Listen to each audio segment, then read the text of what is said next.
Hands cut చేసేటప్పుడు నేను ఇక్కడ నేర్పిస్తూ ఉన్నానన్నమాట. వేరే అమ్మాయి వచ్చింటే మా ఫ్రెండ్ నేర్పిస్తున్నాను.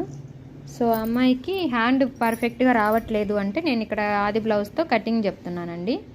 ఆది బ్లౌజ్ పొడవు ఎంత ఉందో రివర్స్ చేసుకొని ఇలాగ ఖర్చుతో కలిపి తీసుకోవాలి. అండ్ షోల్డర్ దగ్గర ఖర్చు అండ్ మడిచే దగ్గర ఖర్చు రెండు కావాలి కాబట్టి మొత్తం నాకు ఇక్కడ 10 ఇంచులు ఉంది. 10 ఇంచులు అంటే ఖర్చుతో కలిపి 10 ఇంచులు ఉంది. సో అందుకని 10 ఇంచులు ఇటు సైడ్ కూడా డ్రా చేయమని చెప్పాను.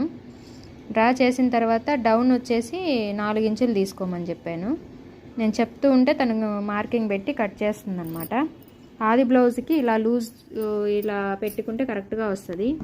అందులో సగానికి పెట్టుకొని ప్లస్ గుర్తులాగా వేసుకొని ఏ నెంబర్తో వస్తుందో ఆ నెంబర్ని బట్టి ఇక్కడ మార్క్ చేయమని చెప్పాను. ఇక్కడ 8వ నెంబర్ వచ్చింది, అందుకే 1.30 ఇంచు పెట్టమన్నాను. సైడ్ ఖర్చుకి ఎక్స్ట్రా ఇలా క్లాత్ పడితే వేసుకోవచ్చు, లేదు సరిపోతుంది అనుకుంటే వదిలేయచ్చు. ఇప్పుడు డ్రా చేసిన విధంగా కటింగ్ అయితే చేసుకోవాలి.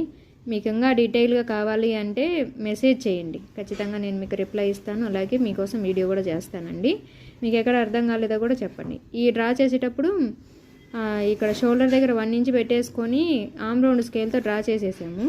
అలాగే ఫ్రంట్కి కూడా ఒకేసారి డ్రా చేసేసామన్నమాట. డ్రా చేసుకొని ఇలాగా కటింగ్ అయితే చేసేస్తుంది. సైడు ఖర్చులు పెట్టుకోవాలి కరెక్ట్గా ఎక్కడికి ఉందో అక్కడికి. అలాగే మధ్యలో కూడా ఖర్చు అయితే పెట్టేసుకోవాలి. ఖర్చులు పెట్టుకున్న తర్వాత ఓపెన్ చేసుకొని ఇలా రివర్స్ చేసుకొని ఫ్రంట్ పార్ట్ కటింగ్ చేసుకోవాలి. ఇలా కట్ చేయడం వల్ల హ్యాండ్ అనేది పర్ఫెక్ట్గా వస్తుంది. ఎక్కడ ఏమి ముడతలు లూజులు రాకుండా నీట్గా ఉంటుంది. చూస్తున్నారు కదా, ఇదండి ఇవాళ వీడియో.